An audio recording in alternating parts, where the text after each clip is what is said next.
Take अरबपतियों की सफलता गजब लगती है ना? लेकिन इनकी कहानियां बिल्कुल अलग-अलग सबक देती हैं। तो स्टीव जॉब्स और बिल गेट्स के सफर को देखकर हम सफलता के दो बिल्कुल अलग नजरियों को समझेंगे। शुरुआत करते हैं स्टीव जॉब्स के उस मशहूर स्टैनफोर्ड भाषण से। इसमें उनकी गहरी फिलॉसफी छुपी है। देखिए, जॉब्स ने अपनी सफलता का श्रेय जिंदगी से सीखे 3 बहुत ही खास व्यक्तिगत सिद्धांतों को दिया। उनका मानना था, अपनी जिज्ञासा का पीछा करने से आगे चलकर सारे बिंदु खुद ब खुद जुड़ ही जाते हैं। सोचिए, 30 की उम्र में उन्हें अपनी ही कंपनी से निकाल दिया गया, पर इसे भी एक मौका माना। इसी जुनून ने नेक्स्ट और पिक्सर की नींव रखी। मतलब सच्चा जुनून किसी भी असफलता को हरा सकता है। और हाँ, कैंसर डायग्नोसिस ने उन्हें सिखाया कि मौत को याद रखने से दुनिया का फालतू शोर खत्म हो जाता है।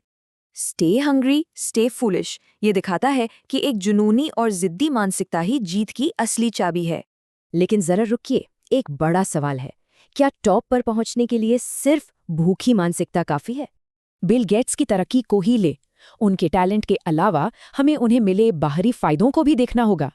उन्हें बचपन में ही कंप्यूटर्स तक ऐसी दुर्लभ पहुंच मिली, जिससे उनके स्किल्स में जबरदस्त निखार आया। 60 के दशक के अमेरिका में एक श्वेत पुरुष होना अपने आप में एक बहुत बड़ा बुनियादी फायदा था। सिस्टम ही ऐसा था कि महिलाएं और अश्वेत लोग इस तकनीकी रेस की शुरुआती लाइन से ही बाहर थे। उनके आर्थिक और भौगोलिक विशेषाधिकारों ने उन्हें ऐसी तकनीक दी जो ज्यादातर लोगों के पास थी ही नहीं। माता पिता के तगड़े कनेक्शंस ने भी ऐसा गजब का फायदा दिया जो सिर्फ कड़ी मेहनत से नहीं मिल सकता।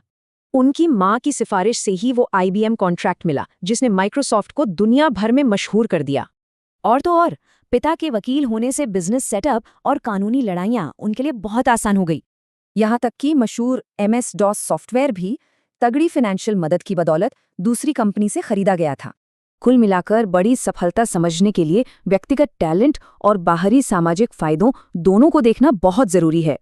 बिना बाहरी मदद के सफल होने के अपवाद जरूर हैं, पर वो सामाजिक विशेषाधिकार की कड़वी सच्चाई नहीं मिटाते। तो अगली बार किसी अरबपति की सफलता देखें तो ये सवाल जरूर उठना चाहिए कि पर्दे के पीछे क्या था।